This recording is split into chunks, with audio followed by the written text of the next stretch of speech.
In his address to the nation on Jamhuri Day last Monday, President Uhuru Kenyatta let it out of the bag that his government was closely monitoring the activities of several non-governmental organizations funded by some Western powers that he accused of allegedly pushing for regime change in Kenya. There is already money coming into Kenya from abroad in the guise of supporting good governance or civic education. However, its true intention is to influence our electoral choices. And exactly 7 days later, the NGO Coordination Board ordered International Foundation of Electoral Systems, IFES, an American NGO operating in Kenya, to immediately cease operations. The United States Agency for International Development, USAID, has under the Kenya Electoral Assistance Program 2017 set aside some 2 billion shillings that IFES would use to identify and fund local NGOs to conduct civic education ahead of the 2017 polls. Among the activities IFES was to support include elections coordination, voter registration, civic education, capacity building, advocacy, women and youth participation in elections, consensus and conflict early warning and response. President Kenyatta had questioned the move by foreign governments to directly fund electoral activities. And now, despite the fact that IFES has been operating in Kenya for several years now, the NGO board argues that it was not registered as an NGO in Kenya and was therefore operating illegally. In a letter to IFES and copied to Interior PS Karanja Kibisho, USAID as well as the Central Bank, NGO Coordination Board Executive Director Fazul Mohammed says the board had noted with concern that IFES had opened and was operating bank accounts in Kenya in total contravention of the law.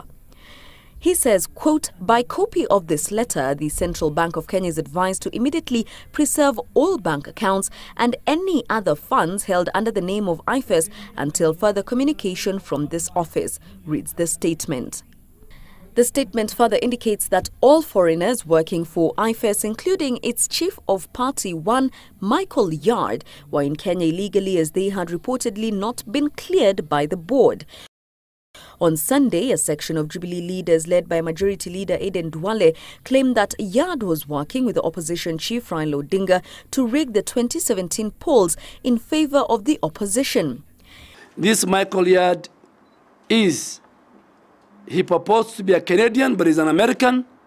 And Michael Yard is part of the grand scheme to use technology to rig in Raila Amolo Odinga, because Raila Odinga believes that he cannot get the numbers, so he has to use foreign mercenaries and ultimately become a puppet president. In the IFES website, Michael Yard is listed as Chief of Party Global Affairs Canada Kenya Electoral System Support, and whose expertise include election technology, institutional development and voter registration.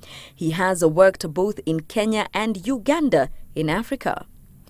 Other senior IFES staff in Kenya include Julie Hughes, who is listed as the Chief of Party USAID Kenya Election Assistance Program, and Janet Malik, who is listed as the Deputy Chief of Party Kenya. U.S. Ambassador to Kenya Robert Godek last week denied his government was in any way pushing for regime change. The United States is committed to free, fair, peaceful, and credible elections in Kenya. We're committed to providing support and assistance. But this latest move by the Kenyan government is sure to ruffle diplomatic feathers and potentially heighten tension between the two governments. Jackie Maribe, Monday Special.